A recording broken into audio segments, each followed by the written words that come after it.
Serena, Da, ia uite. pregătești masa? Da, uite ce Adu și un borcan din cămară, te rog, borcanul cu castraveți murați. m-am gândit cu cerbă.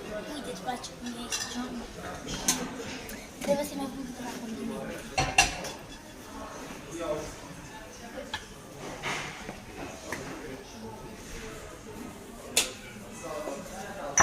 Hai că te descurci. Și puțin sare.